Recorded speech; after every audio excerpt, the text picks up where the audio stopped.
আসসালামু আলাইকুম সুপ্রিয় দর্শক, চলে আসলাম প্রতিদিনের মতো আজকের এই মুহূর্তের গুরুত্বপূর্ণ ঝড় বৃষ্টি, নিম্নচাপ এবং আবহাওয়ার আপডেট নিয়ে। বাংলাদেশের আকাশ জুড়ে টানা বৃষ্টিপাতের মাঝে বঙ্গোপসাগরের শ্রেষ্ঠ লঘুচাপটি ধীরে ধীরে শক্তি সঞ্চয় করে নিম্নচাপের রূপ নিয়েছে।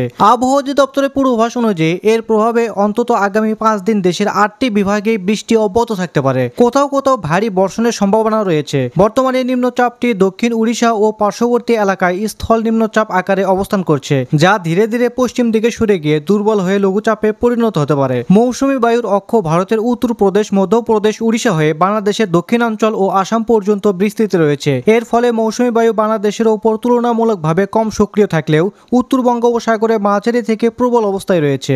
আবহাওয়া অফিসের পূর্বাভাস বলছে, আগামীকাল 30 সেপ্টেম্বর মঙ্গলবারের মধ্যেই বঙ্গোপসাগরের পূর্বাঞ্চলে আরও একটি লঘুচাপ সৃষ্টির আশঙ্কা রয়েছে। এই সময়ে দেশের বিভিন্ন অঞ্চলে প্রায় প্রতিদিনই বৃষ্টি অব্যাহত থাকবে। বিশেষ করে 5 অক্টোবর রোববার পর্যন্ত ময়মনসিংহ, খুলনা, বরিশাল, চট্টগ্রাম ও সিলেট বিভাগের বেশ কিছু জায়গায় বৃষ্টি হতে পারে। এছাড়াও 6 অক্টোবর সোমবার ঢাকা, ময়মনসিংহ ও সিলেটের অনেক এলাকায় এবং খুলনা, বরিশাল, চট্টগ্রামের অধিকাংশ অঞ্চলে, একই সাথে রংপুর ও রাজশাহী সহ দেশের উত্তরাঞ্চলেও অস্থায়ীভাবে দমকা হাওয়া সহ হালকা থেকে মাঝারি ধরনের বৃষ্টি বা বজ্র সহ বৃষ্টি দেখা দিতে পারে। তো প্রিয় দর্শক, কেমন থাকার সম্ভাবনা রয়েছে আগামী 24 থেকে 48 ঘন্টার আবহাওয়া পরিস্থিতি এবং দেশের 8 বিভাগের 64 জেলা সহ ভারতের আসাম, পশ্চিমবঙ্গ, মিজোরাম, মেঘালয় এবং ত্রিপুরা রাজ্যের কোন কোন স্থানের আবহাওয়া কিরকম অবস্থা বিরাজ করবে তা সম্পূর্ণ আপডেট জানিয়ে দেব। আর তাই আপনি বাংলাদেশের কোন জেলা থেকে ভিডিওটি দেখছেন, আপনার জেলার নামটি অবশ্যই কমেন্ট বক্সে লিখে জানান।